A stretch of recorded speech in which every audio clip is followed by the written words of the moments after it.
श्रीमद् भगवद गीता अध्याय 2 गीता सार। इसमें कर्मयोग, ज्ञान योग और भक्ति योग की कुछ झलकों के विषय में वर्णन है। संपूर्ण गीता में इस विषयों के बारे में चर्चा है। इस अध्याय में श्री कृष्ण आत्मा और भौतिक शरीर के विश्लेषणात्मक अध्ययन, ज्ञान अथवा सांख्य, फल से आसक्त और अनासक्त रहकर कार्य करना, आत्मा में स्थित व्यक्ति के लक्षणों का प्रस्तुतिकरण है। इसमें भगवान श्री कृष्ण अर्जुन से कहते हैं कि तुम्हारे मन में यह कल्मश आया कैसे। यह सभ्य व्यक्ति को अनुकूल नहीं है जो जीवन के मूल्य को जानता है। हे प्रथापुत्र, तुम इस हीन नपुंसकता को प्राप्त मत हो, यह तुम्हें शोभा नहीं देता। हे शत्रुओं के दमन करता, इसे त्याग दो और युद्ध के लिए खड़े हो जाओ। अर्जुन श्री कृष्ण की शरण ग्रहण करते हैं और कहते हैं कि मैं अपनी कृपण दुर्बलता के कारण शोकग्रस्त हूँ, अपने कर्तव्य से भ्रमित हूँ।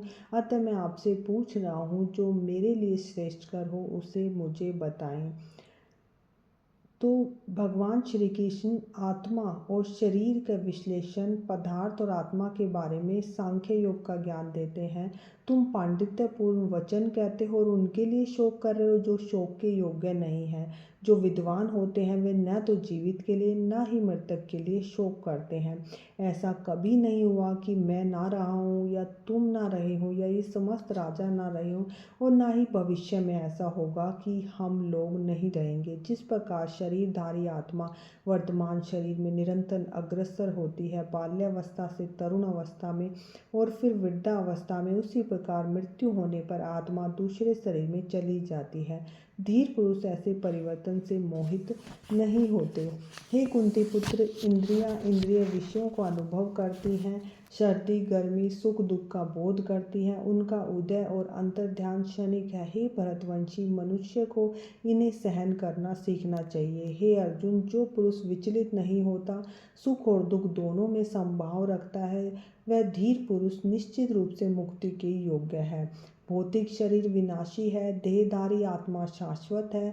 वह आत्मा अविनाशी और अपरिमेय है, इसलिए युद्ध करो। हे भरतवंशी, आत्मा के लिए किसी भी काल में ना तो जन्म है और ना ही मृत्यु। ना वह कभी जन्मता है, ना जन्म लेता है, ना जन्म लेगा। वह अजन्मा, नित्य, शाश्वत और पुरातन है। शरीर के मारे जाने पर भी वह नहीं मारा जाता। जिस प्रकार मनुष्य पुराने वस्त्रों को त्याग कर नए वस्त्र धारण करता है, उसी प्रकार आत्मा पुराने और व्यर्थ के शरीर को त्याग कर नवीन भौतिक शरीर धारण करता है। न तो कभी किसी शस्त्र द्वारा आत्मा को खंडित किया जा सकता है, न जलाया जा सकता है, न जल द्वारा भिगोया जा सकता है, न वायु द्वारा सुखाया जा सकता है। यह अखंडित है और न ही इसे जलाया जा सकता है। अघुलनशील है, अपरिवर्तनीय है। अतः यह जानकर तुम्हें शरीर के लिए शोक नहीं करना चाहिए। जिसने जन्म लिया है उसकी मृत्यु निश्चित है और मृत्यु के बाद पुनः जन्म भी निश्चित है। अतः तुम्हें शोक नहीं करना चाहिए। कोई आत्मा को अद्भुत रूप में देखता है, कोई आत्मा को अद्भुत बताते हैं, कोई आत्मा को आश्चर्यजनक सुनते हैं, दूसरे सुनने के बाद भी इसे नहीं जान पाते। तो भगवान श्री कृष्ण इसमें आत्मा का ज्ञान देते हैं। फिर सकाम कर्म यानी निर्धारित कर्तव्यों का पालन करने से हमें आनंद मिलता है। तुम सुख दुख में समभाव रखकर लाभ हानि, जय और पराजय में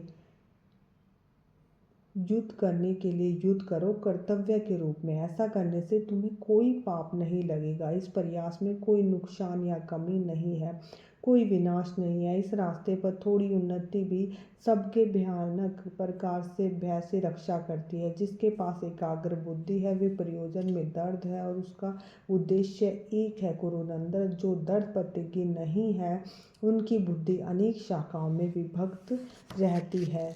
जो लोग इंद्रिय भोग और भौतिक ऐश्वर्य के प्रति अत्यधिक आसक्त होने से ऐसी वस्तुओं से मोहग्रस्त हो जाते हैं और वासना और लालच द्वारा चुराई जा रही हैं, उनमें भगवान के प्रति भक्ति का दृढ़ निश्चय नहीं होता।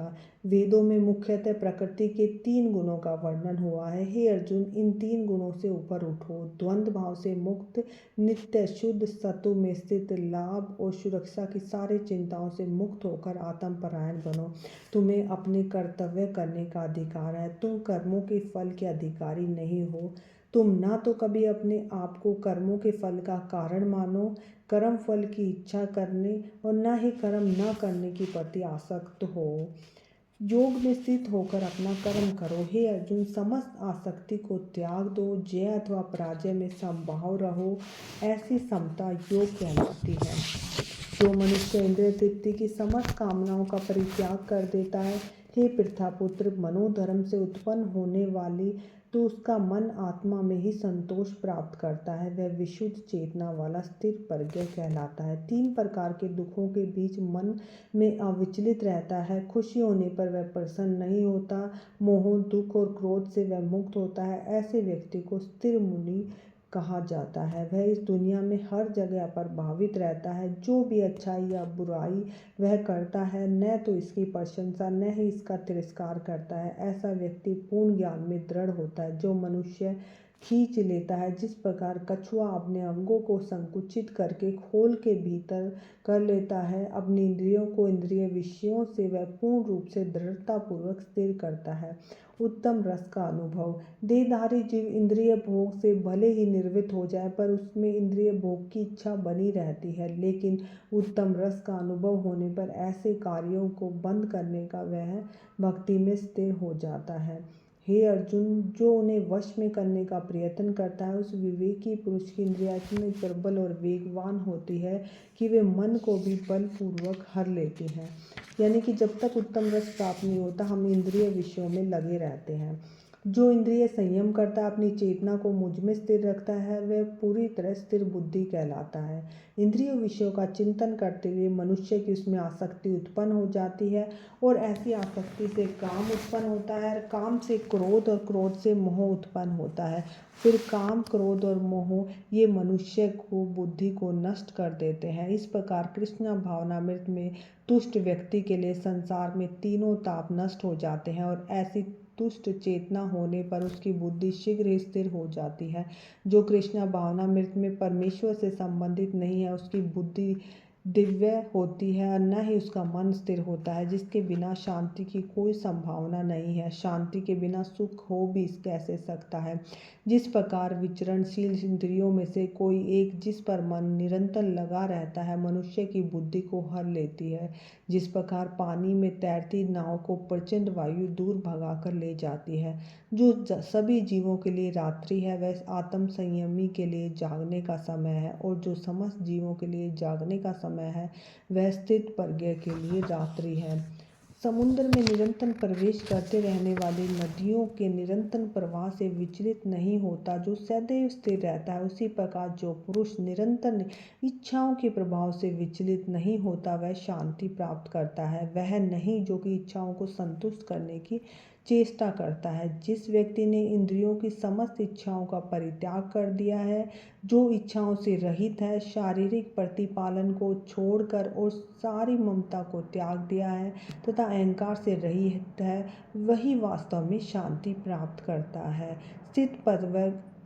स्थित प्रज्ञ का गंतव्य इस आध्यात्मिक और ईश्वरीय जीवन का पथ है, जिसे प्राप्त करके मनुष्य मोहित नहीं होता। यदि कोई जीवन के अंतिम समय में भी स्थिर होता है, तो वह भगवत धाम को प्राप्त होता है। हरे कृष्णा। श्रीमद् भगवत गीता की जय। Please like